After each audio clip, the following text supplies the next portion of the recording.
Okay, I'm sorry. I couldn't resist. Oh, wait, now Wow.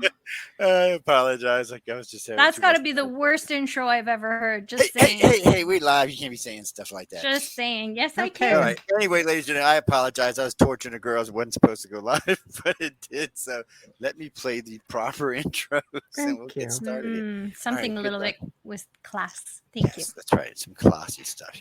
That's right.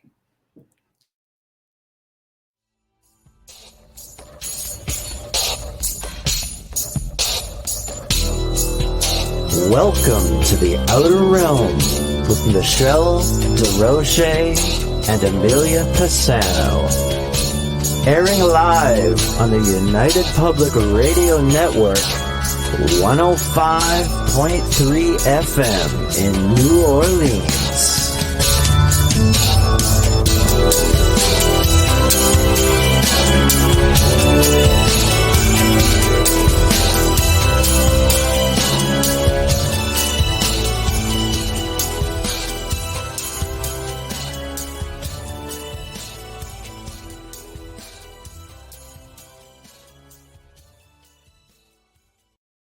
Intro. Welcome to the the Outer Realm. We're broadcasting live on the International Public Radio, right here on United Public Radio Network, 105.3 FM from the beautiful city of New Orleans. Outer Realm is fully sponsored by the amazing folks over at Folgers. That's right, Folgers, who have That's had mine. faith in us in the very beginning, and we thank you for that, Folgers. It would not Very be the much same so. without you being a part of our journey. And of course, we're not going to forget our other sponsor, the amazing Dr. Snick, who is AKA the Sonic Surgeon, also AKA Justin Snicker, who is amazing. He's an award-winning composer of Halloween, horror, sci-fi, and dark wave, electronic music. You can just smack me later, Justin. I'm sorry. Dr. Snick's music is available on Bandcamp, Spotify, iTunes, Amazon, and most streaming platforms. So we thank you for the generous contribution to our show. You make it that much better. So tonight, by popular request and demand, I should say, Amelia and I will be doing another Q&A, which I guess someone's put you guys in charge somehow. I don't know. Sorta. Sorta. Could be fun. But in order to participate, you have to come over to UFO Paranormal Radio Network, or of course, to International Public Radio, but not if you want to speak directly or have your comments, directly addressed. Tag Amelia. We will see all of your comments on, of course, we've got Canada's Most Haunted, Michelle Desrochers. We've got the Outer Realm, of course. We've got all of our, UFO, Paranormal Radio, United Public Radio. I can't remember them all. News on the flip side. We've got Twitch. We've got Joe Montaldo, UFO Undercover. I think that I get that right. Anyway, you're going to see it streaming everywhere. We've also got Twitch. We're on at least 8 different platforms, guys, and we can see it. And tonight is the night where we do delve right into your questions and comments. So we'll do our very best to get through this with you. Thank you. Time for you guys to settle in, grab a Folgers even, and get ready for some great conversation. And I'd say a few laughs as well. How that? I'm still in the intro mode. Yeah, we're good. We're good. I know, right? The tone is still up there. I know. So how was your day? How was your day? This is a day we actually, oh, hey, Allison. Aw, miss you too. Hi, Allison. Yes. Yeah. Today was a crazy day. Crazy day. Crazy day's not fun. No, it was fun. It was crazy because I lost my focus, which is a normal day. Losing the focus is never good. Lost my focus. Found a new show on a streaming network that has got me so. Hi, Allison. That has got me so pulled in like The Godfather. I thought I was like done with binging, and it's a mini series, so it's 1 season only. It's a limited series, and it is damn twisted, right up my alley. Love it. But I'm losing time, so I can't. I'm hoping it'll be over soon. I'm hoping there's not too many episodes. Interesting. Twisted could go into, different There's- directions. There's no other way to describe it, it's quite interesting, and it's from the makers of Bly Manor and Hill House. Hill House. Yeah. Yes. Hey, Thank Zach. you. Hi, Zach. And Yeah. Hey, Janie. it's a phenomenal story. Hi, Janie. Ooh, It's a rolling phenomenal on in, story. people. Yeah. Yeah.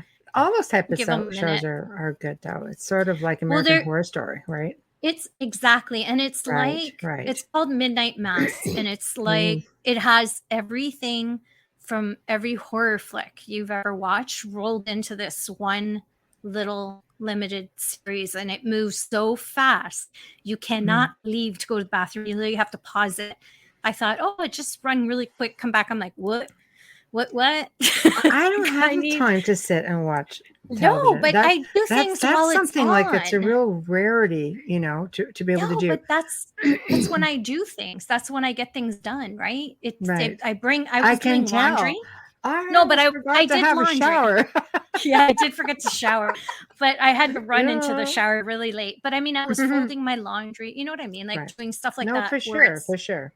And I'm like, dinner got made. I just brought it on the iPad into the kitchen. So dinner was made, But yeah, it was it's if you have an opportunity to watch it, not right now because you're watching us, but if you have the opportunity to watch it, catch Midnight Mass. I'm not going to say who the streaming service is because they don't pay us, so I'm not going to tell you what it's on. Yeah. But it's worth the time. I wasn't one of those who could watch Hill House like beginning to end. I couldn't do it. Twice. And this I actually watched it twice. Yeah, the whole series. I couldn't get through it. Oh, it was great. It was great. Yeah. This one, the first one was a snoozer, but I persisted. The first episode, if it doesn't grab me, you're screwed. You lose my attention so fast. But something in me said, just give it a chance. I think it was that rolling to the next one. Justin, Hi, Dr. Sid. Woo. Hello. Thank you so much. Yeah. And just crazy. Right. Great show if you're looking for something. Midnight Mass. Perfect for Halloween. Let's say that. Right. Perfect for Halloween. Has a priest. A has lot the of the networks Church. now are going to start showing a lot of the Halloween stuff. For some of us, Halloween is kind of a lifestyle. You just have to, walk into to our homes, and it's pretty much always, But I don't know. I've always loved Halloween. It is my absolute favorite time of the year. It's Michelle's I love Christmas. It's definitely Michelle's Christmas. Yes. There we go. It's definitely her Christmas. Yeah, So I don't know. I love it. I do too, but I watch horror films all year. No, it's not a Halloween thing, but they just show more of it at Halloween, which is kind of cool. Yeah. Hi, Wes. Hi, Wes. Here we go. Gang's all here. Come on, rolling all in. So they're coming in. Want to go as a Canadian? You should wear the flag then. That's all I can say. Any recommendations? He says, well. Yeah, wear the flag and carry a bottle of maple syrup and a plate of poutine. You'll be good. Poutine. Say I'm sorry a lot. Say I'm sorry a lot. Yeah. Bacon. That's what you got to do. Yeah, you guys, I got to tell you, in the States, you got crappy bacon. But yeah. I don't know. The things that are Canadian. There Bacon, are some things syrup, that are just ours, and it's poutine. It's not poutine, but it's okay. We say it too. If too. you're French, you say poutine. You're supposed to. They get really annoyed when you say poutine. They get really annoyed. That's it's more kind like of English, Louboutin. and poutine is French. Hey, MJ, say a lot. That's A. right. There you go, Zach. Say a. Right. I don't use a, so I don't know. I don't use the word. I don't either. No. No, we really don't. Jersey. A Leafs jersey. I think Canadian would be Montreal Canadian. I'm not saying Yeah, he's a Canadian fan, so you just made his day, and I hate you for that. I am a Habsies. The second way you pronounce poutine is right. I'm from Quebec, French from Quebec. That's true. Scare. Yes. Yeah. So, but you know what? I think this is going to be a lot of fun. We've had a lot of people saying that they enjoyed the first Q&A. It's just, for us, a Q&A is just like a hangout time. It's a time for us to get to interact with people in the chat room, because when we have guests on, we don't always have the opportunity to get to everyone because that would be very rude and it would take us off topic. And we like to give our guests the absolute most time possible to speak. The show is about them, and we like them to just talk until there's nothing left to say. And if you haven't noticed, they keep coming back because there's always a lot to say. But this is good, Yeah, nobody can ever definitely. accuse us of not being really good hostesses because we do really make it about our guests. So nights like this, it's just more, about hanging out, having some laughs. As you can see, it's all very laid back. It's not, all stern, and we don't do that kind of interview. We're just very round No. table and laid back, and people love it. Our listeners compliment us on it. Our guests compliment us on it. So we must be doing something right. Our listenership is massive. So I think we're on the right track. Hey, David. Yeah, they're pretty chill. And Zach, nobody would ever say Blue Jays. They just say the Jays. You got to get your vernacular straight. We would never say the Blue Jays. And you know how a tourist, a tourist from a real Canadian, tourists say Toronto. Toronto. Right. Anybody who lives outside of Toronto says Toronto. Anyone from Toronto says it like I do, Toronto. T at the end. Yes, Toronto. That's a huge giveaway when they enunciate all the T's. I'm like, oh, where are you from? They're like, I'm not from here. Yeah. I do. I think I know. I know. I figured that out. It's true because a lot of people think we also have accents. Toronto. They had Toronto. Toronto. That's right. But he's right. Hi, Bradley. No, he's like, hey, Bradley. No, yeah. I love it. I love everybody just chiming in. David. It's great. Yeah. All of our friends are chiming in. I feel like Romper Room, and I see. I know, we're sounding David everything and out. Allison and Bradley. I feel like Romper Room. Am I aging myself? No, I know. This is great, though. This is great. We've had a few questions come in, some were in comments, some were, via messenger. So we'll get started, and you guys want to just chime in if there's something you want to know. We can talk about that.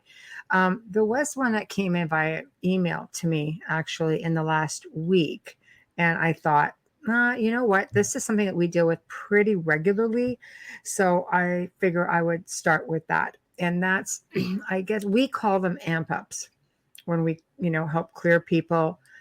Why do things start again? Why do things just start up again?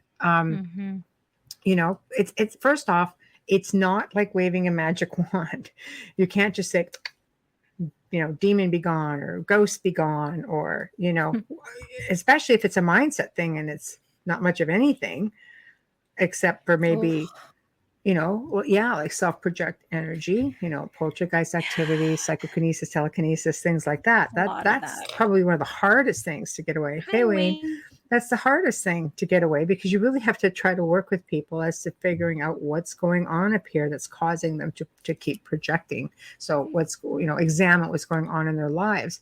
But so that's the first thing is it's not a one-shot deal. Now, if it's a human spirit, yes, it's a one-shot deal. You just, you can move them over and that usually fixes the problem.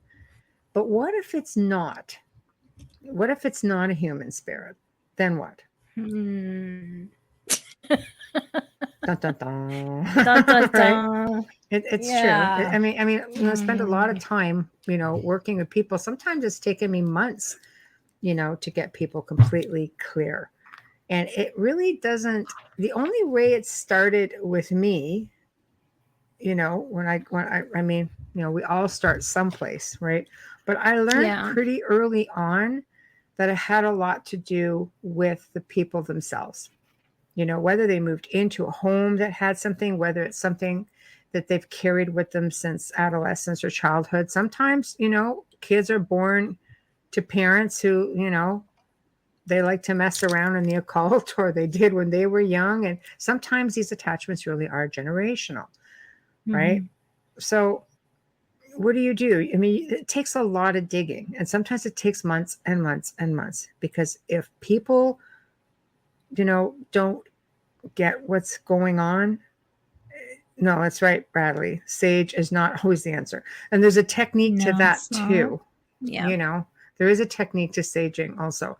But if I can reach people I found early on, if I could find a way to reach people and make them, put them back in control, empower them, that's, I find, when things started working, where we were able to really get rid of things. Because I can't just move in, and just and be that, hey, you can do it. Like I do try to do that. I've always tried to do that. It's a little bit different now because things are done remotely, and it's just, people seem to get it now. I think maybe it's just because I'm more versed and I explain it differently, But if you can't make a person feel like they're no longer a hostage, then that's never going to change. And there's a lot that's involved with that. If somebody suffers from depression, anxiety, if somebody has addictions, you just sort of put that bullseye on your back. If you're grieving, if you're a really heavy griever, you risk the chance of putting that bullseye on your back, because people who grieve, they want communication with their loved ones so desperately that they will take any type of sign. I understand that. Yeah. Right? Yeah, because you're still going through it, right? You'll take any sign as, that's my loved one.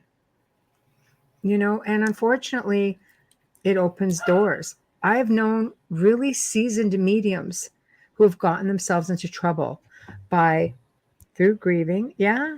No, all right. I'm not excluded from that. Anything. No, I'm not excluded from that. We're all human. Yeah. That's exactly it. And people take chances, when they go on, certain locations, or they go and, they're trying to help a family. The researcher always takes a risk, one way or another. No, I still today follow your directions on doing things. Aw, thank you. Works every time you help me on lots. Yes, thank you. I do try, but I'm not freaking perfect, man. I came from an attachment myself. That was my adolescent into really early 20s, and I only practice or only preach what I've learned. And that's all you can do. I've been there, so I don't approach it as just a researcher. I approach it as someone who lived it, and it wasn't pleasant at all. It wasn't pleasant. They're not. And everything had to change up here. We didn't have internet back there. I'm just saying. I'm going to age myself a little bit, but we didn't have internet back then. It was hard to research anything, but it might have been a blessing that we didn't have it, because a lot of people believe anything that they find on the internet, or watch on TV. So maybe it was best that we didn't. You learn from other people. You learn from your own experiences. I mean, everybody needs a Michelle in their life. Yeah. Oh. It never goes, it never stops. And I think one thing I want to say, if it's okay, about saging is, a lot of people don't realize it's not just blowing smoke. And I'm putting it that way because it comes off that way so often. And you'll hear people say, oh, I burned sage and I brushed around with a feather. It doesn't work that way. First of all, what a lot of people don't know is that first time that you're cleansing your home, you literally have to open all your drawers and closets and cabinets, and everything has to be open.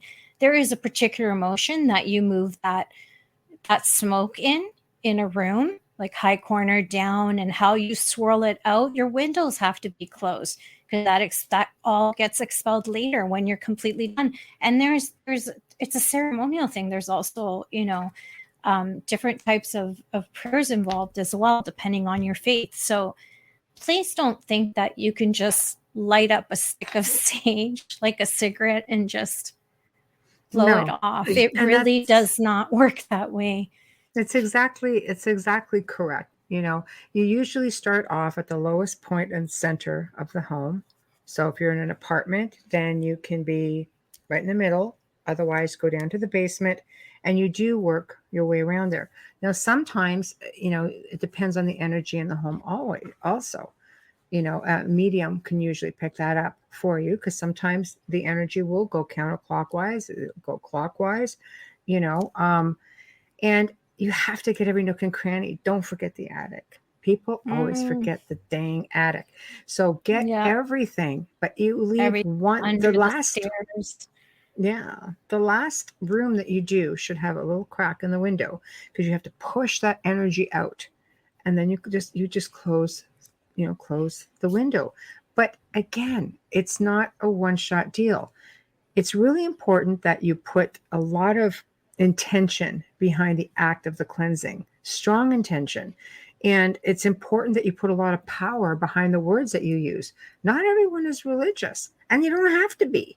But put some bloody power behind there when you say you are not allowed to be here. This is my house. Like, man, back it up. Make them believe it. Yeah. Believe it yourself. You have to believe it yourself. Okay? Because if you don't believe it in yourself that you can do it, forget it. And it's not just once here and there. When I help people and I go in, man, you better be diligent. You better be doing it in the morning. You better be doing it at night. And then you do this twice a day until things feel better. Then you can taper off to once every other day, once every third day after a couple weeks. Like, what you don't realize is that this is a way that you are taking control of your space. People need something to do to take control. It's not enough to just say, yeah, this is my house. They need to be proactive, and this is a great way to be proactive. Wes asked, is it possible to buy scentless sage? If it was, I'd have it by the case. I hate the smell of sage, so that's not something I use. But that's not something I use because of it. No. Cinnamon, that's what we got to let him know. Yeah. Cinnamon, see, that dragon's works for blood, sweetgrass, lemongrass. There's a few different things. Palo Santo. As well. There's all kinds. Yeah. So there's different things to do. And again, it's intention behind what you're using. And it's also, again, the power behind the words and that intention. Yeah. I burn Palo Santo in I have the urn behind me. 1 second. So you can see it. Now, you don't have to be Catholic or to want something like that, but that's where I burn it. And you put the charcoal inside, and it's just like the church. And it comes out the edges. You use the resin and charcoal, and it comes out the edges. And I could walk around with this or leave it in a room that I'm feeling activity in. But that's something just because I'm lazy and I hate the smell of sage. My situation's different because I don't like the smell of sage, and I'm a medium, so I can feel things coming. And some people, if you don't like the smoke, then get the oil, anoint. You can either use an oil burner, or you can anoint a white candle and just let it burn that way. Put a little bit in the wax, as the wick starts burning, and you'll get the odor that way without the smoke. So there's different ways. I do it with holy water. That's funny that you said that. I do it with holy water. Yeah. There you go, right there. Bradley's got a long one here. I have a great question. I love that. How is the best way to approach some getting into locations when there is too much religious people that run the locations, or they don't want to be known? I'm haunted running into this a lot. I would say that you just can't do it. Yes. It's really tough. I've been really fortunate over the last 18 plus years to get into locations that were off limits to other people. And I guess, that's reputation too, though. It's really been an honor to have, Casa Loma was one of those places. They came to us at the time, and eventually I found out about 3 years in that it had a lot to do with the research that they did. And I was researched heavily. My colleague at the time, was there for the first couple of years. And I was able to stay the full 5 years. And this was from, again, a prestigious sort of good old boys group that ran this at the time. They're not there anymore, And I thought, wow, this was really This was really an honor because that's just, they didn't want to be known for that. For years and years and years, they would always turn people down. People were mailing letters to them saying that they were having haunted experiences, but they were a prestigious organization and they did not want anything to do with it. At the time where they made the move to approach Canada's Most Haunted, they were ready to jump on board. They said, we know it's there. The staff has always had experiences. We have guests coming in from all over the world who have experiences. We don't want to minimize their experiences, and we want it done tastefully. When it comes to religion, that makes it really difficult. But religion itself, is littered with paranormal. It just is, and I mean, even ufology to a degree. If you think back with who's the very first, person, I always say, who's the very first abductee? Freaking Enoch. Let's go way He's the master abductee man. It's like, but they do talk about ghosts and they do talk about abductions and even Ezekiel, just off he goes, and brought back, time travel. Like, it's all there. I think if people just relax and realize that the paranormal is not all, it's not all what you see on television. I think if you do it with taste and integrity and you explain that you really want to talk about, the history and the location, they might sort of say, well, you can come and do that. But that's a place to start. I mean, my gosh, I had the city of Toronto sending me to old folks' homes. I would have old folks' homes message me and say, can you come and do a talk for some of our elderly people? And I would be they're just still like, interested. They've had a life too, right? They're just that's what I mean. But yeah. Elderly people, I love them because some of them are right open and they'll say, oh, heck, this happened and this and this and this. Then you have the more reserved elderly people who pull you aside after the talk and say, well, I have a story. I learned more about the city of Burlington going to some of these retirement homes and communities. I would be just like, this is awesome. And we incorporated that into the ghost tour at the time. So it's not going to be easy, but I think this is why you just have to prove yourself. And as they realize, you get a lot of references for some of the other places that you've done, and that would probably help at least get the foot in the door, right? Hi, hey, Wayne Murphy, hello. Hi, Wayne. Merrick, Caroline, Sometimes Bradley. I believe as well, Brad, what it is you've started this fairly recently, right? And you just got to build it up, like Michelle said, with your references. Also, I think it's the times that we're in. Nobody wants something else going on right now. A lot of people are closed down as to who they'll permit in. So it could be a possibility with that as well. Right. But it's true. Yeah. It's and sometimes when it's someone who is very religious, if it goes against their beliefs, they're not going to let you in. No, this is true. I know there's a lot of churches that don't allow things like that.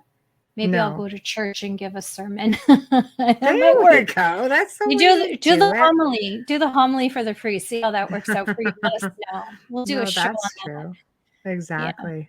Now Zach's got a really long comment. Do you want to? He does. He was. I'm gonna paraphrase it because I read it. He's talking about when he had the negative entity in his life that it would be everywhere, but his living room was calm.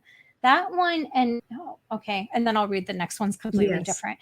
That is easily explained because sometimes where this spirit was before, if they were in your, let's say, your land or your home, it could have been built differently. So they're frequenting different areas that were familiar to them in their time. And that could be why a room is completely avoided. Now, if it's negative, that's another story. It could be because of something that's in that room. So it all depends on that question. Zach, was there any did you have any relics in that room that would keep them out? I believe shows like Ghost Adventures have done more harm to the paranormal investigation community than good. That comment was for Zach Powers. That was not for me. Chat room comment. That's a chat room comment. If you're listening, Mr. Vegas, that's not me. Yeah, here's the thing with television, because I've been doing TV and media for a long, long time. And I've always done my best to project and, again, try to have as much integrity as possible, give good information. I've had, thousands of emails over the years of people saying, thank you for explaining it in English. We actually understand it. It's like, okay, well, at least I can explain it properly. But at the end of the day, in my case, there was no creative control. So if I'm sitting down and they give me a question and I can give them 5 different answers, you've heard me say this a million times, I could give 5 different answers. There's only the one that they're going to go with. And that's the one that's going to have the biggest impact on the audience, that fear factor, because I actually don't run around screaming demon, believe it or not. I actually am pretty logical, and I will try to debunk everything first. And if I come up blank, I'm like, yay. And all that means to me, though, is I can research this further. It doesn't mean to me 100% that this is this or this is that, but there are a lot of factors, and no creative control means you don't really have a whole lot of say. I've just been fortunate enough that my producers have liked me enough to bring me on repeatedly. And some of those producers and even people above, the people who supply the money to these production companies, have been fans enough to make sure I get called on other shows. So I've been lucky that way. When you're looking at a production like Ghost Adventures, it did not start out with him having creative control, even though it was his brainchild. I look at him as an amazing entrepreneur. The guy's just got it smart together, businessman, business-wise. very smart businessman. But that's what this is. This is also a business. And they're going for the fear factor. Unfortunately, there's again, what people don't realize, every show has a gimmick. Theirs was the lockdown. You had Paranormal State, that was university kids. You had Ghost Hunters, that was the debunk.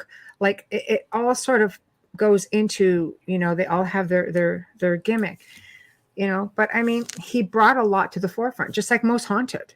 People would get really, think, oh my God, this girl is just running around screaming. And, I loved her personally. Just like, she was just awesome. But not everybody felt that way. But where things go wrong is people believe that this is really what happens on an investigation. It doesn't happen like that. Chat room. Yeah, it doesn't happen like that. You could be someplace.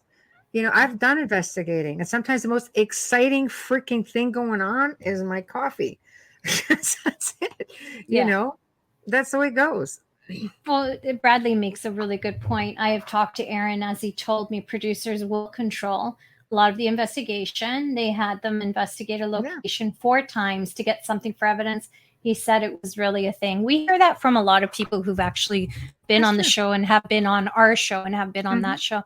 That's just business. That's Hollywood. You can't take anything you see, including the news media, for truth creative anymore. Control.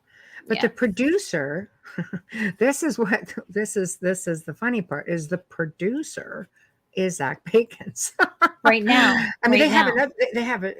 Well, yeah, even for, it's been quite a while. There are quite a few. But there's a team, isn't there?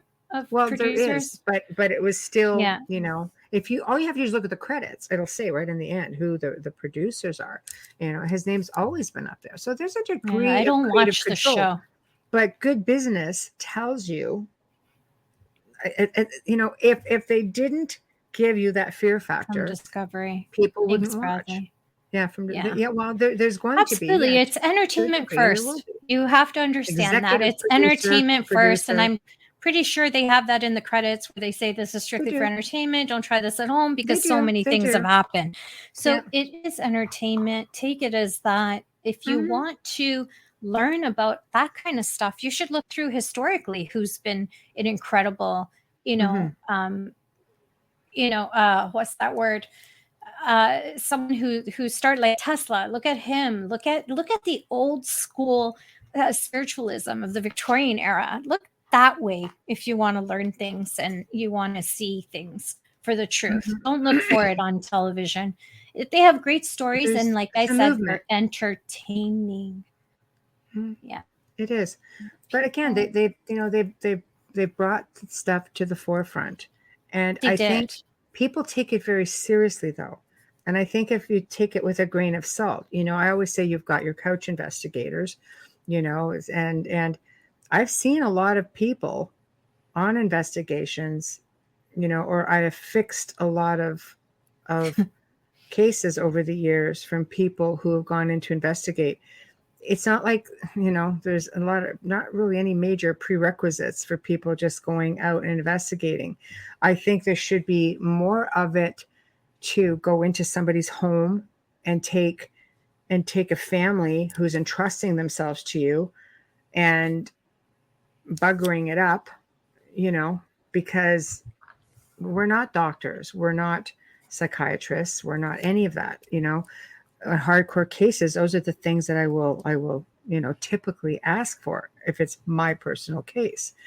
I consult on a lot of cases, and I've worked with some researchers where it's like, I just sit there and I make it about the people. The whole freaking house can come down around me. I'm not going to give in to whatever it is that's trying to take my attention from the most important aspect of the entire investigation, or at least it should be. And that is the family. It shouldn't be anything else. Yeah. And that's where people go wrong. Now, if you want to just have a good old time and investigate, then go to a public place, investigate it. There are a lot of places. Not somewhere where someone goes into work the next day. Somewhere where it's abandoned. Like there aren't people that are working there, because that's not fair. If you stir something up and someone goes into work next day and all of a sudden their cubicle's haunted. Chairs moving around. Though you see that kind of stuff, right? You see those types of videos and, It happens, but I mean, there are some places that are haunted also, and you work there. So, you're going in and you're trying to help. And, oh, hey, Sherry. Hi, Sherry. Thank you. But, there's just, I don't think there's a lot of aspects of this industry, but like many industries where there isn't integrity or care. There's just like, what can I get for the evidence? I want to be famous. The list goes on. I've been fortunate. I've never had to seek out media. It came to me, and I thought to myself, you know what?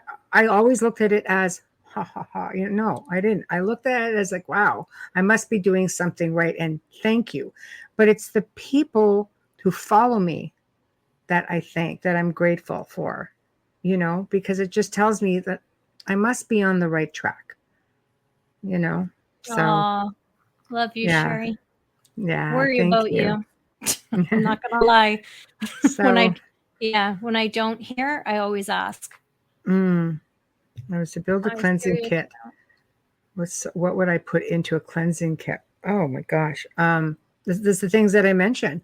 A cleansing kit, you would want white candles, you would want, and any candle made out of, see, that's what people don't like, the sage. You can get sage candles, cedar sage, cedar's good, dragon's blood, again, lemongrass, you could get cinnamon.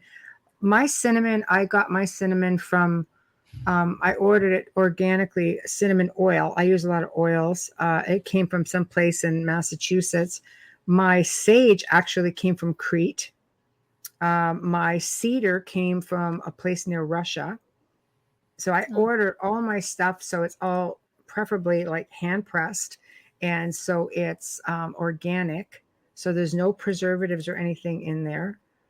My dragon's blood came from Asia, and I think you don't have to get fancy with it, but I just find when you order it in bulk, you get more bang for your buck. I said that these little vials that we get on this side of the world that are this big for $8, it's like, I know, but if you're really stuck, you could go into a shop. Yeah, exactly. But otherwise, I mean, everything's online. You can order like anything. That's in my personal kit. Yeah, that's exactly. Michelle, are you still entertaining the idea of writing a book with your friend? Shut up, Wayne. You have someone in mind? Yeah, no.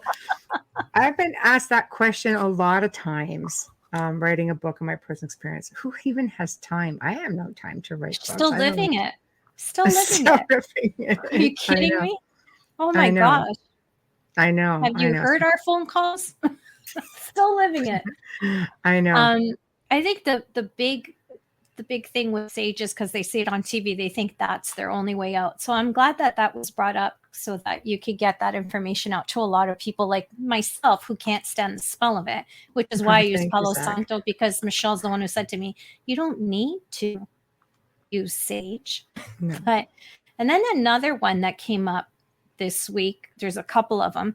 One that came up this week, orbs is a very sensitive subject in this field. Like Orbs can be. It can be Yeah. so sensitive. Mhm. I'm not saying that what's happening are not orbs for anybody. I'm not saying that you're not seeing them because I don't know. I'm not looking at what you're looking at. I can't say that unless I see something. And even then I question myself and everything around me. So many aspects to what would create that. So many possibilities. And I think with the video footage is like that we've been seeing, and a lot of people have video cameras for their babies. So this is a place where they think, oh, my past loved one passed away and all these orbs are them. If you're in a place in a room with carpet, forced air, and a child usually wears cotton, chances are that's what that is dust. It's really rare that you see those big groups of the dust is just. And usually when it's going down and up, it's usually dust. There's the way they move, and orbs will move in different directions often when they're letting you know. And sometimes you can even see a face in an orb. Some Colors, different colors, and you'll see different colors. I've been able to see a few of them, dust, not personally, pollen, moisture. Oh, pollen outside. When people say that it's not raining, pollen, I go, no, moisture, but your pet bushes dander. are moving. The pollen is going up outside, time of year. Dander. I've had people through the years just send me photos, they're out camping and like, oh my God, I can never go there again. Okay, Brian, I may take you up on that. I need a ghostwriter, maybe. Yes, I hear I'm quite a wordsmith. I'm not that patient. So, but yeah, your best friend is. People just think Not that, me. I'm under attack. I'm just like, I promise you're not. You can go back there and have a wonderful time with your family. It's all good. But, I just had this conversation with a friend recently, even about the differences in investigating outdoors compared to indoors. You really do have to factor in that some equipment is not going to work really great outside, like, again, because of it's not a controlled environment. So, I mean, anybody on this list tonight that I'm seeing a lot of paranormal friends here in the chat, and we usually are all seasoned enough to know, because I know everyone, that your EMF is going to act a little bit different, if you're in some types of outdoor environments, if you have a lot of quartz under the ground or in the rock, if you have a lot of limestone running water underneath, if you're in a forest or a cave or something like that, or you go, hello Renee, and then Hi. you're going to take pictures, you're going to have a lot of moisture or pollen that's not going to give you a true orb if you're looking for that. Or if you have a mist coming in because it's cooler and it's damp, that's not always spirit mist. EMF detectors, they're going to react a little bit differently. Some people would just take a compass. That's nicknamed the poor man's EMF. Just take a little compass, go put it on a large rock and watch it start to go. It's the same idea. It's a lot easier to investigate a controlled setting than it is to go out. I mean, even when we did the haunted forest in Romania, there was only so much we could do. Right off the bat, we knew, okay, some things are just not going to work here at all. You can do recordings, you can do, video, things like that. You could take pictures. You just have to take a lot of it with a grain of salt, So that's the way it is too, entirely. It's like comparing apples to oranges in a lot of ways. So, I don't know, call me crazy. Anybody chiming in? Anybody agree? Disagree? Give me your thoughts. investigator friends. Wes, Bradley, come on. Yeah. Renee, come on. Yeah. It was awesome. It scared me to death. Oh, Oh, nah. I Another loved one it. that came in was shadows, which Mm. we do see often. Shadows are, shadows are really another one of those controversial things. You look at, we've had Mike Rixiger on here on the show a couple of times, and he's got whole bunch of research on shadows. I highly recommend you guys seek him out if you really want to learn in depth about shadow beings. For me, I've never been in the good one. So that's all I can tell you. Mike Rixiger's got many other experiences, and he's just like, sometimes they're just people. I know He's here an in the house. anomaly with that, though. Yeah. That's an anomaly in that with Here in the house, we actually caught one that was more of a white type of shadow being. Like, it wasn't fully dark, I mean, and then we've had the dark ones, like where things are like darker than dark, you see them at night, things like that. Some believe shadow people are actually travelers, dimensional, which is why you're just catching I could that understand that. that part of the essence. Yeah. Yeah. But most people who have, I mean, you have to understand the type of cases I've always worked have been more malevolent ones. So obviously, when I come across something throughout like all these years, it's never been good, because whatever's there is usually pretty hostile. So, Brian, you can email me and I will be Mike, happy to turn you yeah, on to him. yeah. I Mike will happily. Rixiger. Yeah, I'll connect Yeah. you guys up, Brian. Yeah. Renee made a good point. I usually take offerings when doing an outside investigation. That is a really good idea. And again, that becomes from, You're welcome. researching your area as well. No, it's So, true. It's true. A top hat shadow man. Yeah. yeah, they're the worst for me. I'm just going to put it out there. I never get good feelings Bubba from doesn't them. like them. Now, the minute I No. see them, I always look for something else. I find that those are never alone. They're usually, like the leader of the pack, and there's always other shadow persons around, if not other types of That's entities true. around with them. They seem to be, that hat is for a reason. I know it's not just intimidation. I feel like it's almost a rank of some sorts. Yeah, it might They be. creep me out. I don't like it, but Right. I don't stand down from it either, but I don't like them. It's not pleasant to see something like that. I think it's like anything, some people work well with them, and I think, Brian, you'll find Mike really interesting. Like, he's just done a boatload of research, really concentrated on them. It makes you But rethink your theory. Yeah. Yeah, some people do really well, with certain entities, and other people not at all. I've seen shadows move around here, just like, okay, didn't really give it much of a thought. Then you start seeing, things going array, and it's like, all right, so maybe not so kind. But back then, the house was a little bit more infested. Now we just keep it very clear, and it's only down to the spirit family who resided here, who we share space with, and they're all ascended. They're not grounded, and sometimes they come in and out. But what used to be interesting about here, which I'm sure Wayne will also attest to, is that the house would go very, very quiet, in certain times of the year, the winter months. And he had always assumed that they were just going to their summer home, because they did have a few homes.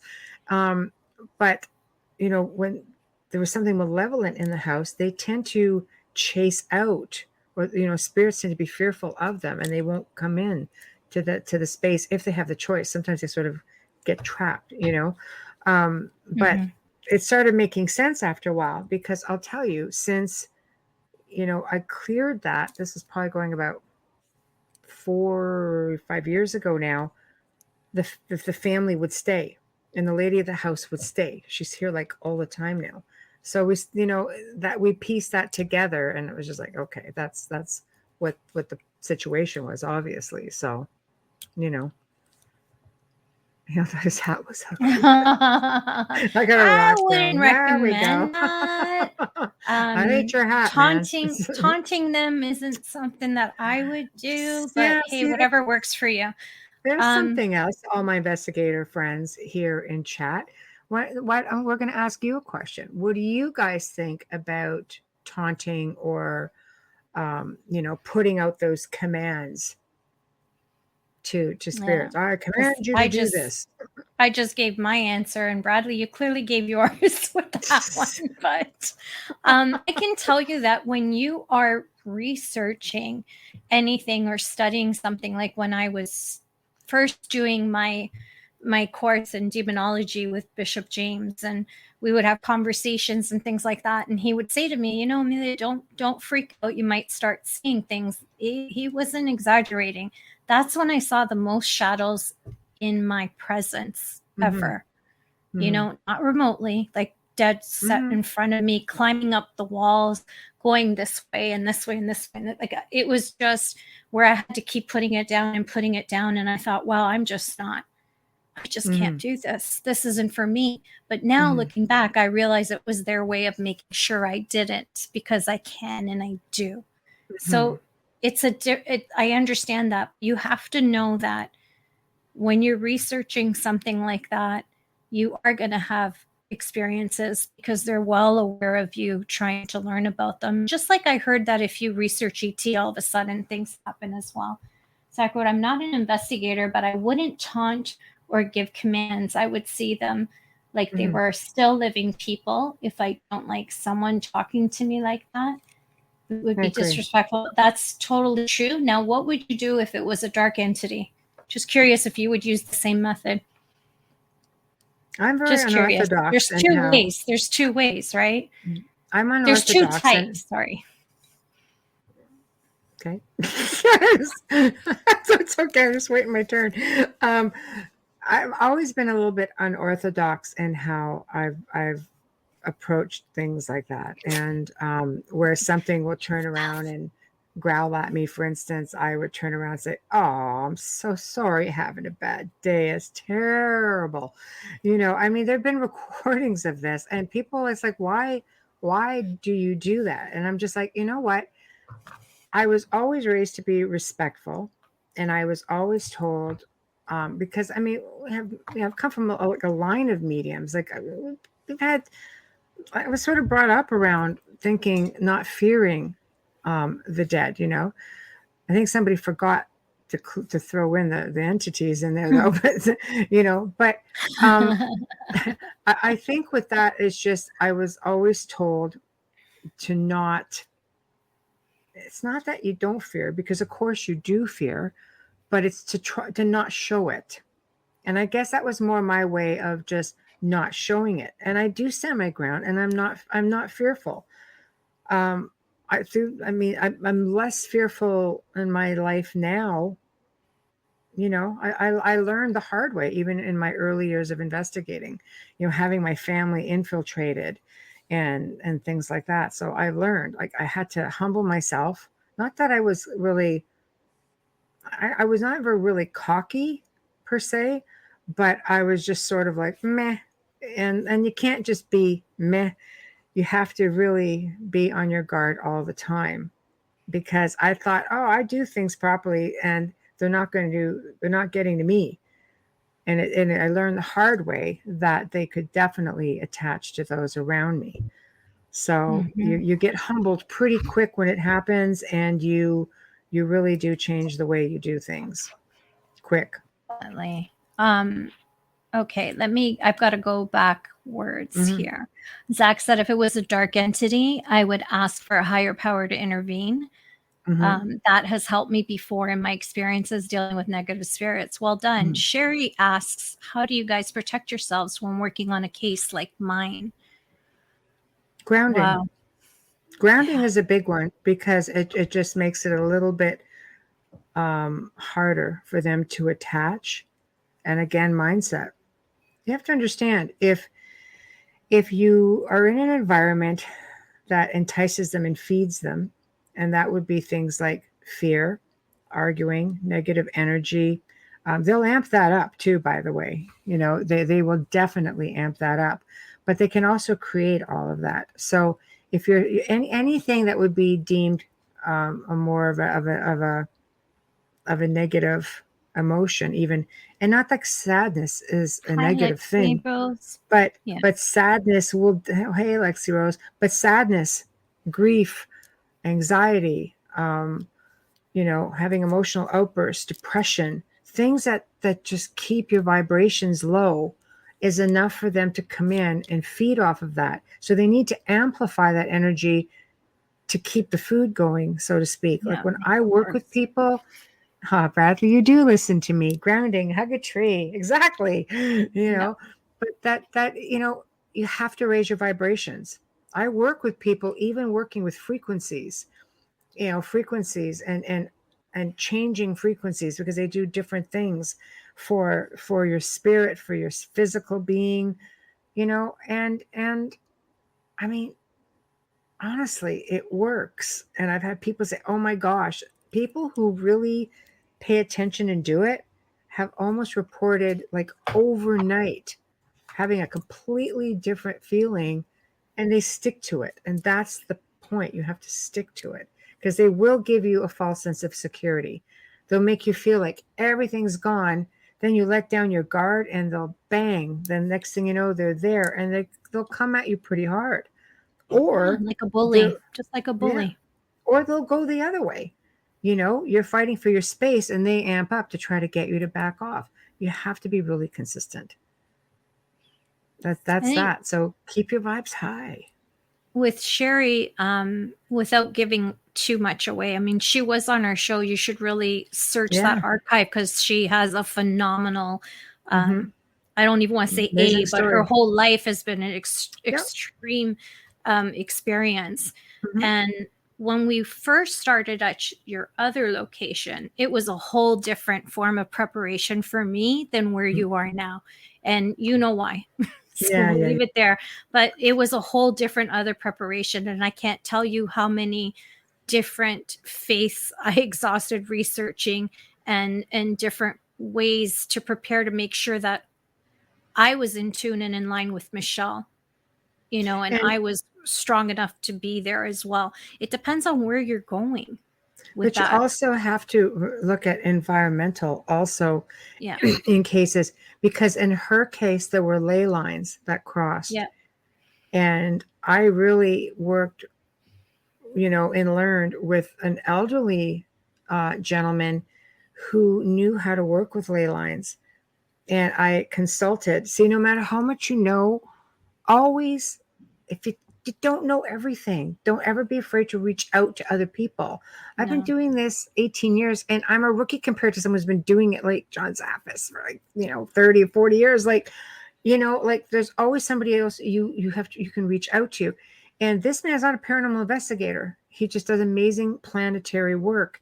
And he was able to teach me how to just shift things around a little bit and work with that energy. And that was the groundbreaker. That actually, it was a game changer completely. But she from that asked point about on. protection. Like, what do you do to protect Protection, yourself? yeah. For me, it was a different thing than what Michelle does, right? We work differently. But as a medium, if you're going into a home that is, if you're doing it remotely, especially, you have to have protection of your own. You have to set that up before you go in. And I will say this 1,000 times. I know a lot of investigators, not just mediums and psychics, that do this. They leave a location and they just walk out. That's a big no-no. You definitely have to shake everything off, and you definitely have to do some kind of closing before you leave, and never invite anything to go home with you. You guys know that. You know that. Well, sometimes it's not always an invitation. Sometimes you just leave that door open by whether it's an action, whether it's, believe me, when I say mindset, it doesn't take much. They don't need much to do it. And I've seen you go in there having a bad day. It's like Renee said, they know when you're coming. They know why, but they also know everything about you. Yeah. On an average. Yeah. Depending on the, with negative beings and stuff like that. Like, don't think you're going in there and you're going to have any secrets. You're not. I've seen investigators on TV believe that they were speaking to a child spirit and invite them home. That's what I mean by you know better than that.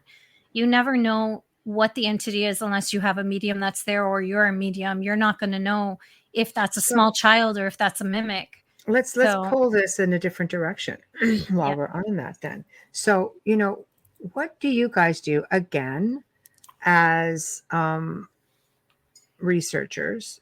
I'm interested to see what everybody's views are. There's a lot of places out there that will publicly, like they're open, they're public. The places are haunted. They allow people to come in and research. There are other places that are maybe abandoned. There's this wandering spirits. Let's face it, they're pretty much everywhere. Okay, now what do you do if you come across, let's say, you have a child? Now, child could be a mimic. That's what we were just talking about. So you could be being fooled here. You don't really know for sure. I mean, I've seen really seasoned mediums, through the years get fooled, but let's just hypothetically say, there's something there. I've investigated places where there were malevolent energies holding families, like spirit families, hostage. And, there were little children.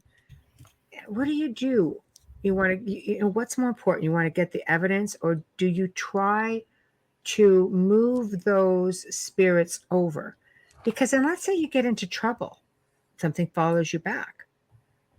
I'm an advocate for move them on, just move them on, man. It's just, if it was your child, what would you do? Would you leave them? Of course not. How would you feel if it was your child that people were investigating and nobody wanted to try to move them on and they were stuck? I don't know. It's just, I don't agree with there. leaving anything behind. Oh, Sherry makes a really good point. It doesn't help, as they know, to follow and jumps others to attach. Yes, I totally agree. When I said where you were before and where you are now are different, meaning that the situation in your land was completely different and what was on it was very different. That's what I never meant to say that you don't have any experience or they haven't followed. We're well aware of that still happens, and people need to know that sometimes they do attach and they do follow, depending if that's the T spirit also. But where you lived, your whole the land there was a whole other entity in itself. Amy Lynn says, I did a clearing of a place once. This guy had been possessed, and my spiritual teacher sent me energy, and I manipulate the energy as I go in with protection, my team, and walk with absolute no fear. Very good. What I had done once is put one inside me and sent it down in the ground. Is that even correct to do? I don't believe personally that it's ever safe. It's a form of possession. If you're bringing something inside of you, it is a form of possession. It's a big chance that you take. I've seen some good mediums get in real trouble with that, but not everybody. Some people could do it without any problems, but that's a really big chance. I would not personally put myself in that position. No, because you have no control once you let them in. I have strong, powerful, pure energy, like pure love that walks with me, and that helps me. It does definitely help you, but when you allow it in, that's an invitation.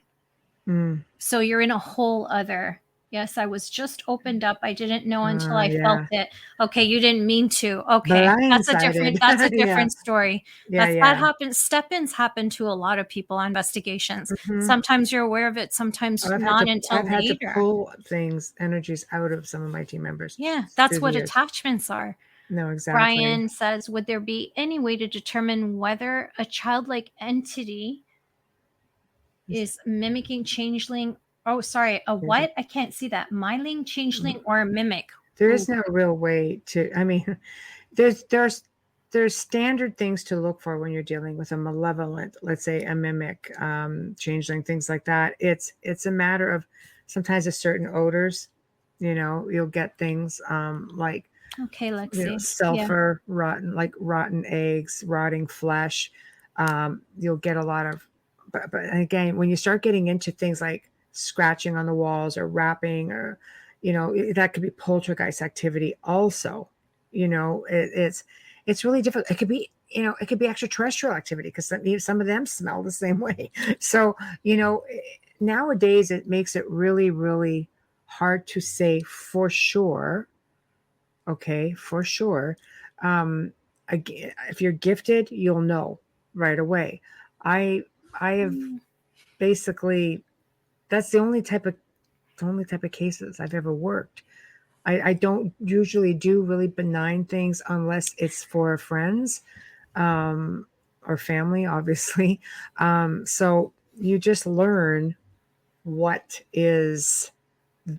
Oh, You just know what they are. You just do. You just know. Sherry said, beautiful smell of roses every time you guys cleared me. I'm so happy. No, but I don't know. The mimic is really tough. I've some of the worst infestations that have happened have come from people who believed that they were dealing with children. I myself have worked different cases where they always go for the children, where they'll approach a child as another child and they want that invitation to come in. Can I come and play? Can I come and play with you? I miss you. Can I come? And the child go, okay. And next thing you know, that invitation is made and they don't care where it comes from. And next thing you know, all hell breaks. It just breaks loose. Mm-hmm.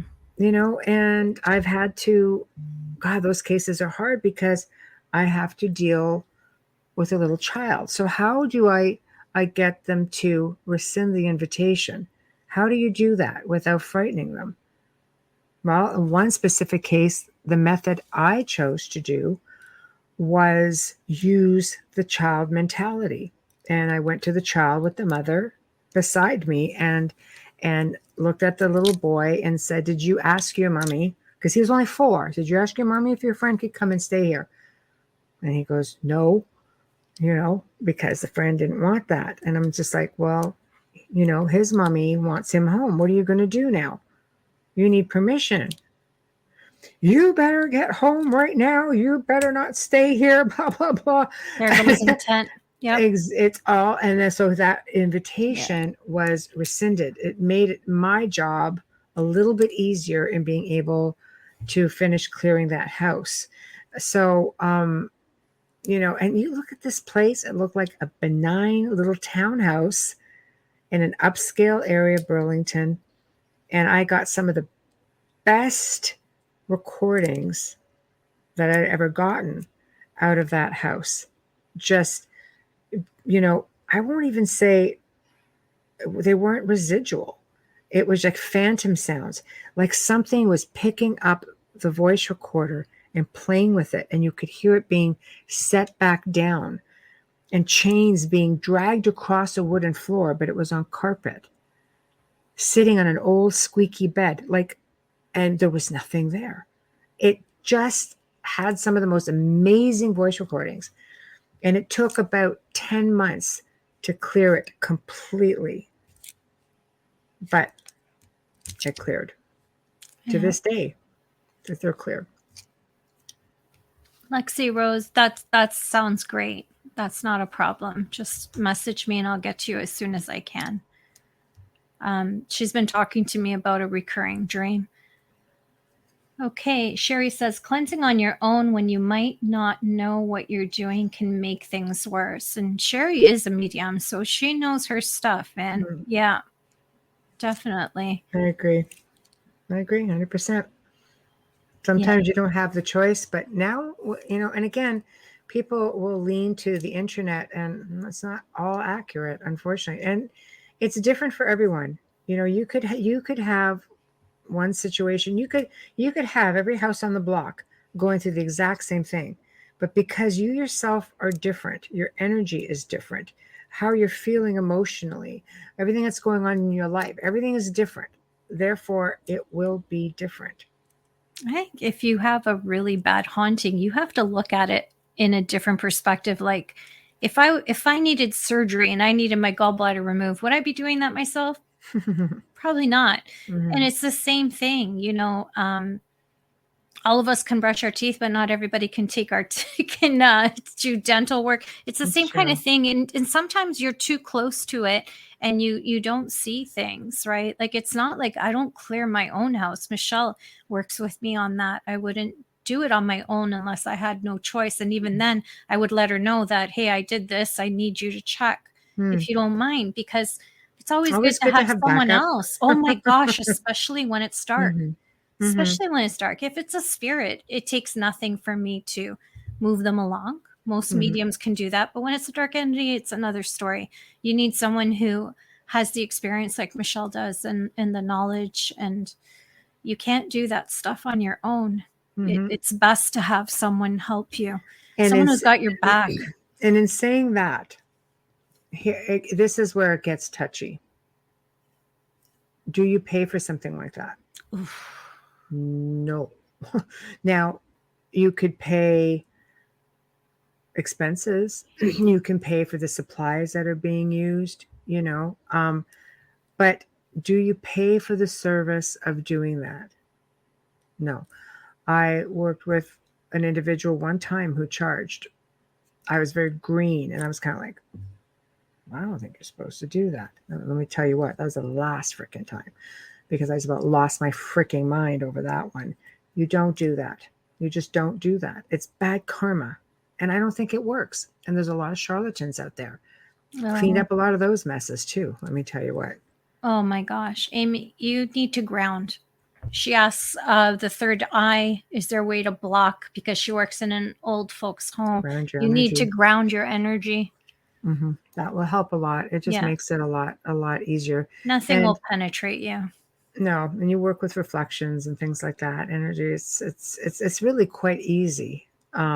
Once you master it, it's really easy, because a lot of energy comes at you, you know, and you project out a lot of energy also. So it's like a win-win that way, you know.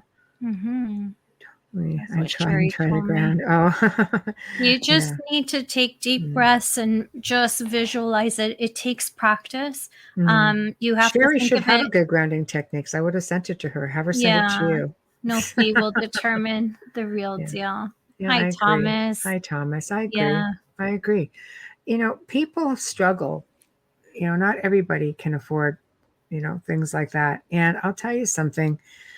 To ask a family, I mean, some people can barely. Let me just back up. I've had people say to me, "I'm on a pension. I can't afford this," and I'm like, "That's okay, because it doesn't cost anything." You know, or, you know, quoted astronomical amounts of money.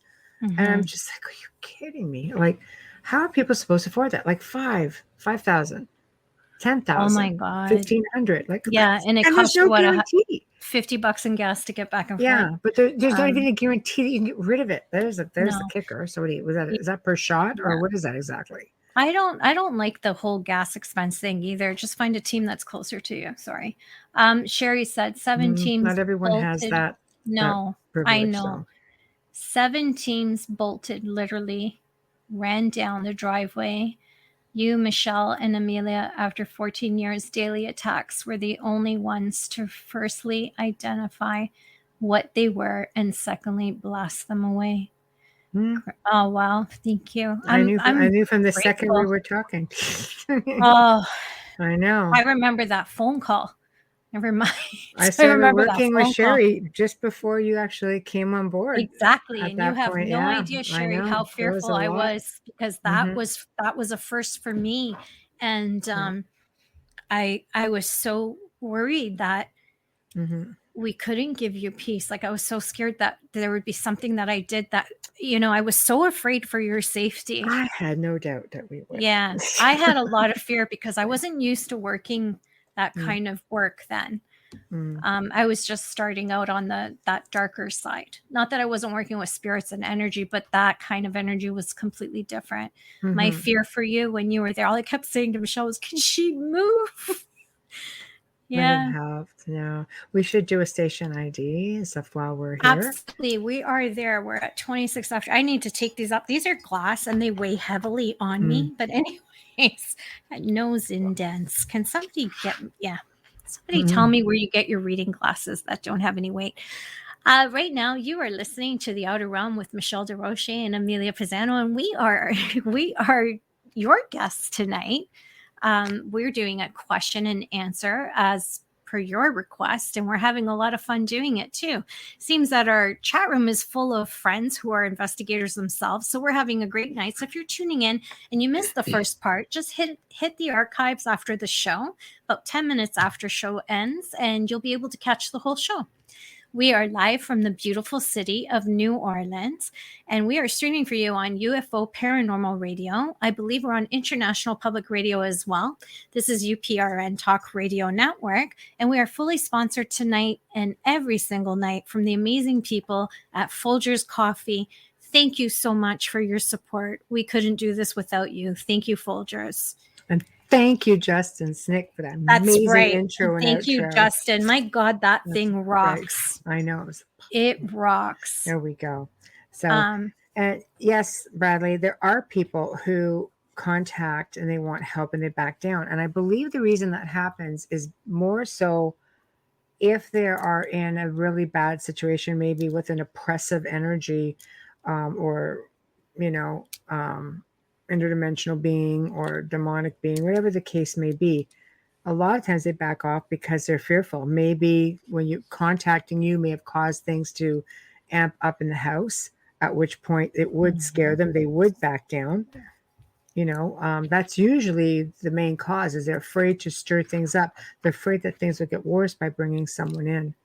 So sometimes, I've had people go completely silent, and I will usually wait a little bit and then I'll message them again when whatever is in the house doesn't know it's coming.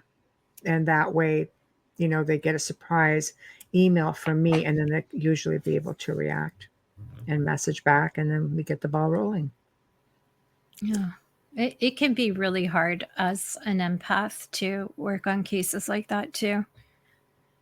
It can be really hard. That's why the grounding is so important, Amy. Really, really important. Oh yeah, absolutely. Yeah. It's a good technique. I've used it and it worked amazing for me. And it's something that I send out for years, that I've sent out to people that I've worked with and friends and family. And, I would never put it out there if I didn't myself use it and think that it was a really good technique. And so far it's proving to do the job. So yeah, and I do it several times a day. I don't just do it before work or before anything. I do it several times a day. If it crosses my mind, if grounding crosses my mind, I know that I'm being told I need to, and I just do it. And when you practice it enough, you can get it done pretty quickly, and it just comes naturally, the strength, all of it. So keep at it for sure. Sherry wrote, physical time is not a limitation for them. Oh no, she's messaged me at like 2 a.m. It's like, just go in like, she's meaning bam. us or the entities? No, both. Yeah. No, both. I don't know, man. No, I hauntings do not happen between 9 and 5. No, it's all the time. It's all the time. 24/7. Time is completely irrelevant. Time actually is irrelevant. The only thing that makes time something, we are hostage to a clock. That is the only thing that makes time real. Just so y'all know. I got the whole Bay of Fun Day for grounding. There you go. You're lucky. It's beautiful out there. Aliens, though. Kind of creepy too, though. Bradley, I'm just saying. Aliens. It's a little creepy. Aliens. If you would like, please include Michelle in my story. I have to get to bed, but you ladies are wonderful. Oh, I love you, Lexi Rose. Yeah, no problem. We'll do. Sleep well. Hugs from Indiana. Sherry writes, yes, I did middle of the night, and you were there. Most devoted Michelle. She is. She has her phone on. I do. I don't. Sometimes it's funny because if something doesn't want someone getting a hold of me, it won't even vibrate. No. I always say I've always said to my family, especially my kids, it's like, don't text me, just call. Because otherwise, even then, it's silent. It's not a thing. If they don't want you contacting anybody or reaching out, it will not happen. And good night, Brian. Well, good night, I'll Brian. be in touch, Brian. I'll message you. I will message you that information. He's really, really different. You're going to enjoy that. Yeah. So I don't know. I think that investigators, different techniques. You can stir things up, you can cause things to happen. And there are those that can really make a difference. And I You can think take things home, you create can. a whole other case in your own house, or Mm-hmm. pass it along to someone else. They jump. Mm-hmm. There's I so agree. many things that are so scary with stuff like that. Yeah. But let's just switch gears for a little bit, because there are some people out there. I said, oh yeah, Sherry. They were very angry the very first night. They said "F Michelle." Yeah. Bastards. Anyway, where are they now? I know, Just right? saying, where are they now? Right. Yeah, screw you guys. There are some people who don't believe in angels. They don't believe in demons. They don't believe in anything like that. They believe that everything is extraterrestrial. What are your thoughts on that? Everything is extraterrestrial. That would mean demonic could possibly be archons, draconians, reptilians. Angels would be Palladians, maybe tall whites, tall grays. I don't know. Dr. Snick, Any thoughts? Sonic Surgeon. Love that name. See, Dr. Snick thinks it's a pumpkin. Sonic Surgeon thinks it's Halloween. I like Halloween. it. I No, don't know. it's true. What do you think? Like, I don't know what to think, because I haven't seen any evidence to prove that they are the same thing. So it's kind of hard for me to just put it into one group. I know, but there are some I don't people. know. There are No some way people angels who have no competition from Thomas. I'm with Thomas on that Okay. one. Well, okay. Here's a curiosity then, because I think if you grow up, with Roman Catholic or really in a staunch religion, you're taught it pretty much from birth. Yeah. But there are some people who have had experiences that are profound extraterrestrial experiences, and they see these beautiful beings of light who offer messages of hope. Somewhere along the lines, is it interpretation? I mean, you look at the first, like the Old Testament and a little bit of the, the New Testament. I mean, Zach it's disagrees in as well. there. Yeah. I'm with them Yeah, because I I've don't know. seen angels The as experiences angels. are all in there.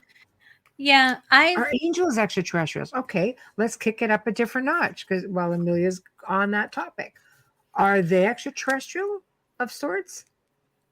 I don't know about that, but I don't believe that they are all aliens. I feel like they're just different because I see them differently. My work is different, and that's why when I walk into a hospital, I can tell you who on that floor is going to pass next just by what's next to them. Right.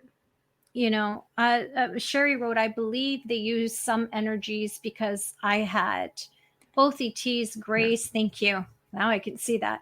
And reptilians plus the demonics on the same nights. Yes. Well, they can use the same portals as well. Yeah. Yeah, I believe that. Yeah. Thomas, I believe. I can't see the other comments. Thomas, I believe. Which one do you want to see? I just want to see the new after Bradley. Sorry, I can't see anything. Yeah, it says new comments, but I can't scroll get back to Bradley. Here's Thomas. Yeah. Angels are a light source from God in the universe. Okay. Let me go back because we missed Bradley. I haven't seen a UFO yet. Ooh, they're out there. But I did go to the Stedman Friedman exhibit. Okay, yeah, Fredericton Regional Museum. And that got me thinking. Yeah, well, we definitely Friedman, yeah. He did a different view as well. Yeah, we definitely, hey, Zach, right, there we go. I think we share space with all kinds of different beings. That's for sure. And I'm on board with everybody else. I believe that they're all very separate. And I believe when you're working with people, you have to work with their faith and what makes them feel empowered. They can either be extraterrestrial, interdimensional, yes. Yeah. And Thomas is not religious. So it's an interesting perspective to hear him say that. He's not religious. Yeah, interesting. Yeah. Okay. But I like to see, I know a lot of people want to see them the same because they look at the human race that we're different shapes, colors, and sizes, but yet we're a human race. I understand that they're still energy beings and they're different shapes, sizes, and colors. I agree with that, but I don't feel I feel like the angels are a different kind of higher power. Mhm. And I believe that they interact with people of faith a little bit differently too, because Mhm. people who have a lot of these visions Vibration. are, yes. It's vibration, higher Yeah. vibrational beings. And that's what we were talking about with vibrations and frequencies. hmm You know, you have those lower levels and then you have these really high level, you know, that's going to make you feel like, you know. So UFOs have Definitely. infiltrated Earth and our DNA. But yeah, I agree with you. Very different Yeah. from spirit world. I agree with you 100% on that, Thomas. 100%. What is this, Yeah. Bradley? So if there's a God, did God create the aliens? Oh, say that's what I'm talking about. That's People a get real fun. whole other show. That's a whole other show indeed.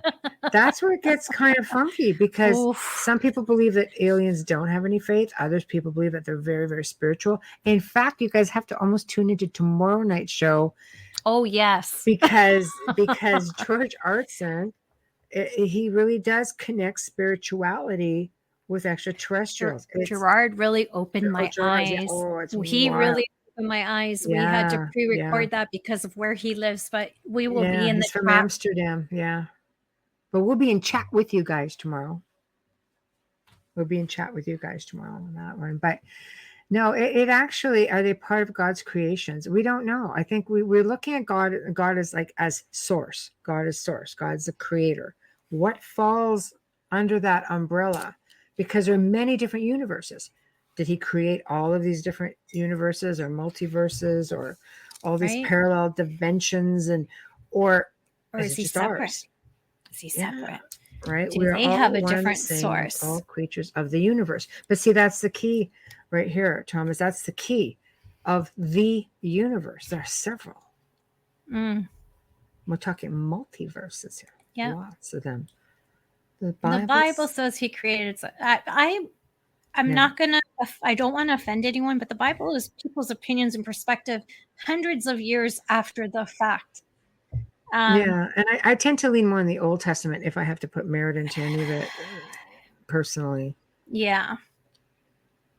Just saying. We had a Latin Bible that my mom had, Yeah. but when I was emptying out my dad's house, somehow I couldn't find it, and I don't know why. Funny But that. yeah, I it would have come in handy when I had that hag down there, but it would have worked. I think that would have been enough just holding it forward. Right. It's really sad because it was very delicate and everything, and I don't know what happened to it, but anyways, it was very sad for that. It's a whole different story than what you're reading now. That's all I'm going to say. I've sat down. I have a lot of friends that are priests, and I've become friends with the priests in the parish here, even though I don't practice Catholicism and show up in church. They're not too keen on that, but we've had a lot of conversations. So I'm with Michelle on that one. Yeah. Gotta go way, way back, because if you look at the history of the writings, some of them are just way too new. We also have civilizations that goes back tens of thousands of years, and they're finding evidence of this all over the place now, and you have to also factor in the point that Christianity, Catholicism borrowed from many of these cultures, including paganisms. Churches were built over top of their temples for a reason, because the temples were built over power spots. Look at Stonehenge. There's many places like Stonehenge. There's many places like the ancient pyramids, Eastern Islands. Yeah. Exactly, all of that. Yeah, 22,000 years at least. So, they're finding stuff now that go back. Joe and I have done stuff on the gray zone, and there are discoveries that go back 500,000 years, and it's one of those out of place things, like this shouldn't exist. But it's like he's also said, how many times has the planet purged itself of people? Often. This is like, often. I know who holds some of that information. Hey, Thomas, you want to co-host with us tonight? I love Oh, this Thomas stuff. is so well versed. Yeah, I know. We've got really good interaction. He's an amazing writer too, and artist. I love it. It. Now, to back up a minute, Zach, if I ever encounter the beings that interacted with me back in 2009 again, I would love to ask them about their interpretation of God. I would love to hear the answer of that also, actually. their interpretation. Some abductees have said that their captors or, extraterrestrial didn't seem to have any sort of connection, while the light beings do seem to have a connection. It came out of sort of fact in the Bible. It talks a bit about ghosts, but are they ghosts talking about our today's aliens? That could be. That so could many be. questions. There's so many questions. We don't know, like, are we them in the future, the past? And, I remember one time using one of the pieces of equipment, and a voice came through and I asked who they were. And they said, we are you, you are us. We are one. And you'll often hear me say that. I'm just like, we're us. You're me, I'm you. Literally. Like in the past, in the future. Are we all just melded together right now? Like, what is this exactly? I thought that was a really unbelievable statement. Yeah, that's right. They would understand. Again, I agree with you. Probably understand source, God, better than we do. Oh, 100%. 100%. There's people who have been abducted and they've talked about messages that extraterrestrials have given them. And we I think, again, the powers that be seem to have some kind of control over us. So they have to instill fear in us. And when we get used to it and we don't fear that anymore, they'll come up with something else. So, the whole alien thing or UFO thing, okay, disclosure. People are like, yeah, disclosure, do it. And I was like, crap, we're not really scared of this. So now it's like, oh, alien invasion is going to amp it up a little bit. And people, they want people to be afraid of that. But, some of the messages that are documented with contactees are that they're coming through with messages of hope and saying, you have to treat your elderly better. You have to treat your people better. You have to give them, give them medicine. You have to teach. You have to protect the environment. It's all really enlightening messages. It's not fear-based. And it's not fear-based. And I'm not going to say that there's not, because there's a flip side. There's a yin and the yang to every situation. But so many people have come through and said, you know what? I had really good experiences. And then some people are kind of like, yeah, but probing and this and that. And, I'm kind of like anything that lurks around, whether it's human or extraterrestrial. If you got to lurk around and come into my boudoir, which is my safe place at night, I'm going to freaking like snap your little neck. Yeah. Which is pretty much what I think I said the first time. Touch me and I'll snap your neck. I'm pretty sure that's the first thing that ever came out of my mouth. And then you hear, why don't they talk to me? Why aren't they communicating? I don't understand it. I have eased up since then, but it was just a bit unnerving. It's standing there, Could still have PTSD from that experience, poor thing. But seriously, like, who does that? That's what makes people nervous. But now there's this entire movement that they go out, and this is something Russian scientists have been doing since the 80s. Now there's this movement that goes out and it calls to them. Scientists in Russia said we never had to go to space. We just knew how to bring them to us. And they did. And they did all of this research. And now they stayed. That's a real thing. They stayed. It's a real thing, guys. Maybe they were here all along, though. Does anybody ever think of that? Maybe they were here all along. Before us. Yeah. There's proof. Archaeological digs prove that. Prove their presence way back, even before Christ. What's in the water? Well, before Christ. Just look at some of the, ancient biblical times. You're going to find, artists. Da Vinci's just one of them, but there are many artists who depict religious paintings with UFOs built the in the background. Yes, they did. There you go.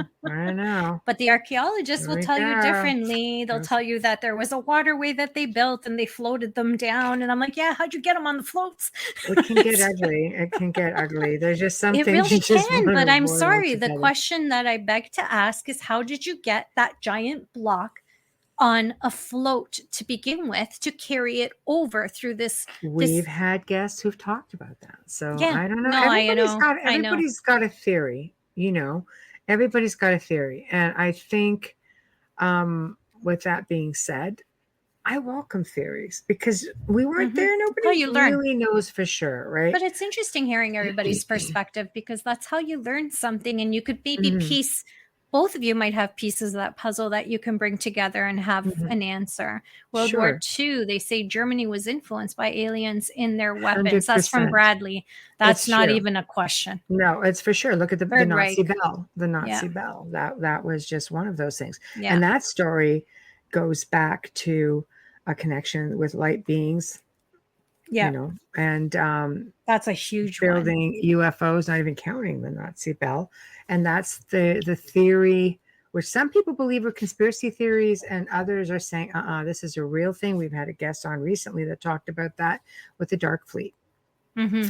The Dark Fleet. But tomorrow, you don't want to miss tomorrow. We will be in the chat room because I was just, I don't easily get starstruck. And every time Gerard spoke, I was just like, you kidding me? He really gave me so much food for thought. And you'll see that in my reaction as well. I just really enjoyed. I enjoy all of our guests. Gerard was just something different. He was not in it for notoriety, just in it to put the information out there and for truth. And you'll see that in him when he's speaking, and he has a lot to back himself up. He is. He's really fascinating. I think you guys will like him. But again, heads up, it is a pre-recorded show, but we will be in chat interacting with you guys. So it's still going to be lots of fun because we're lots of fun. Fun. What the hell? Of course, we'll get to do it within our PJs instead of makeup. I know, PJs. Yeah, it'd be awesome. But the poor guys in Amsterdam, this is like a million years, time change between us. So, you will start seeing a little bit more of that because we even have some of our UK guests who struggle a little bit with the time change. It is really difficult for them. In the morning for them. It's 2 to 4. Yeah, it's really hard. And and there are other guests who just say, no, I can't do it unless we can record. So we're going to start doing that a little bit more often because there's just a lot of really good content out there that I think that you guys are all, we'll always be there. We'll always be there. We'll always be in chat. And it's not going to happen every week. It's just when we have to fit those ones in because it is important for you to hear what they have to say. Really good guests coming up, and I'm going to now. I mean, we started slowly booking into the beginning of the year already. We're hitting October. It's really just me who's been slacking on the booking because it's just trying to leave some too space much in to there, book too far ahead though. A lot of people, Look at Bradley, just like talked about my most favorite topic ever. Here's one for you, Michelle. Do you think the Knights Templar had any influence by aliens? Oh, yes. It's a loaded question. I do. There's proof of that. I think when it comes to the Knights Templar, first of all, a lot of people confuse them with the Crusaders, are two entirely apples and oranges right there. So you have to verse yourself on that. But I also truly believe, and this from the words of Freddie Silva, who I love Freddie's stuff.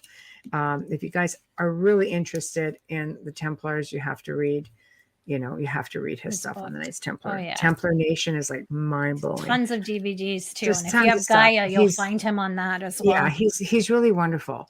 But he made one point that really drove things home for me that might just answer that question. A lot of these were noblemen who first started. The Templar movement was going on in Portugal long before you heard about them. But when you have a man like Hugh de Payens coming in, of noble descent, he's just one of them, okay? He made a point. He said, rich men do not give up their wealth to go treasure hunting. They just don't. So what would they be doing then? Well, they would be looking for knowledge. But let's face it, the knowledge they were looking for, it was out of this world. It was out of this world. They're going back to bloodlines. You're going back to conspiracy stuff. You're going back to stuff that what people thought was a conspiracy has been proven to be truth. Mm-hmm. So when you factor all that in, if the ancients were influenced by extraterrestrials, you see it in so many of the temples all over the world, starting going down to Mexico, down South America, go down to Egypt, go to China, Goes through all these different places in Europe. There is a huge influence. And I think Freddie also has, a book on, the missing gods or the missing lands. You really have to watch that. You go watch the DVD, read the book, do something, because it is mind-blowing. He's incredible. We're going to have him on again. He's been on twice, so look for his archives again. He's leaving for Egypt on one of his he is. Yeah, he is. He does those trips all the time. Yeah. So got a huge waiting list as well. I truly believe that, yes, that they, along with many other influential historical figures, or even people of ancient cultures, were in constant contact. And they didn't have a fear of aliens the way we seem to have the fear now, because I believe that media has put that fear into us. Hollywood has put that fear into us. The ancients didn't fear them. They didn't. They waited for them. They built monuments to them, waited for them to come back. Does that sound like people are fearful? That sounds like somebody who benefited from what they do, and that's why they did that. That's what it sounds like to me. We're just all the people that, exactly. Media they messed everything up, but they wanted, that's control. How do you control the masses? Create fear. Keep them fearful. That's exactly right. So, yes, Bradley, I do think they may have had influence by aliens. I think you should look at whatever they built historically, and I bet you'll be able to see the proof right there for yourself. Mm-hmm. It's everywhere. You just have to look. Yeah. That's all. That's all there. You look into out-of-place artifacts, for instance. Just Google out-of-place artifacts and really look at what some of these things are. Look at hieroglyphs, look at cave drawings, and look at He's going to be up all night. Just don't make any darn sense, but yet they're here. He's going to be up all night. He's already an hour ahead of us, isn't he? I know. You really have to tune into the Gray Zone on Saturdays when Joe and I do that, because we touch on a lot of that stuff. It's later for you. Bradley, is he still out east? Yes. So then it's 7:00 for you, which is great, because you'll already have dinner and you can sit down with your Folgers coffee and you can watch it. I know. It's 6 to 8 Eastern, so that would be an hour. 7:00 Atlantic. Yes. Yeah. So it's shocking how it's only an hour. I know. Shocking. And Alberta's time just never changes. We won't even go there. I'm so confused. I always, if I'm looking at time zone for Alberta, I always have to Google it, because there's a time of year where it doesn't change. It stays the same. And I never know when. So I always have to look it up. But anyways. I know. And I love Alberta. I think it's gorgeous. We have a beautiful country. Yes, we do. We're very fortunate. We're very fortunate. So I have to wait for our fearless leader to get back into his seat to play the outro. So I'm just going to sit there. He's like, I can hear you. So we're going to wait. If I have to, I'll have to go figure this crap out myself. And when we come, we have one more show, and then it's October. I know. I love it. As the joy of living near the West Coast. Only 7:55 p.m. here. Oh, you're in the West Coast. Who said that? Right. Thomas? No, Zach. Zach. Coast, yes. Thomas is in BC. So they're in the same time zone. Contact with them. Oh, okay. Yes, Bradley. Interested in knowing for Aboriginal peoples. I did have contact with them, and why not more is known. There's actually quite a few that is known. And are we talking Templars or ETs? The Mi'kmaq, of course, out that way, Nova Scotia, had contact with Henry Sinclair, if you're talking Templars, and they came in the 1300s. And there's some that come out even before that. So ETs are everybody. There's all kinds. They had contact before the rest of us. But I see producers back, so I'm gonna have to do our outro, and then we're gonna get some more cool music by Dr. Snick. Anyway, here we go. Brace yourselves. I have to do this. Sorry, guys. It was a lot of fun. I have to say, we're gonna do another one of these in December. Just saying. This was a throw-in, but I think we'll do another one for December because it's so lighthearted and Christmas. So much fun. We got, just put my favorite time. I know it's your favorite. I'm like Halloween. I'm getting into my favorite time. Yeah. But like all good things, everything comes to an end, and we have had another fantastic segment here in the Outer Realm. really thank you guys all for tuning in. It was so nice to see friends and colleagues and, you know, people just offering their input, and it's been great. I love to be able to do this and just you know, interact with everybody so personally and on such a level. But our biggest thank yous, of course, will go to our sponsors, and of course we have Folgers Coffee. Again, we love you guys. You make us who we are. Thank you. And another thank you to Dr. Snick, aka Justin Snicker, who has provided us with his voice and his music for our new intro and outro. So amazing. They're just unbelievable. All his music is incredible. Check it out. Exactly. So remember, head on over to YouTube, go over to the International Public Radio UFO Paranormal as of now, subscribe so you don't miss anything. And of course, you know, show us some love on Facebook over there on the Outer Realm. If you want to contact us, please do so at the Outer Realm Contact at gmail.com, Outer Realm Contact at gmail.com. And tomorrow night, as mentioned, Mr. Artson, you don't want to miss him. Yes, you do not. Gerard is awesome. He is coming to you all the way from Amsterdam. And because of this, like I said, it is a pre-recorded show. But we'll meet you all in chat. That's that. Have a good night. It'll be awkward. It's in light. We're going to be there anyway. It is in the light. It's a daytime daylight. recording. It's the only thing. It's the best we could do, guys. Best we could do. Great show. Yeah. Thank you.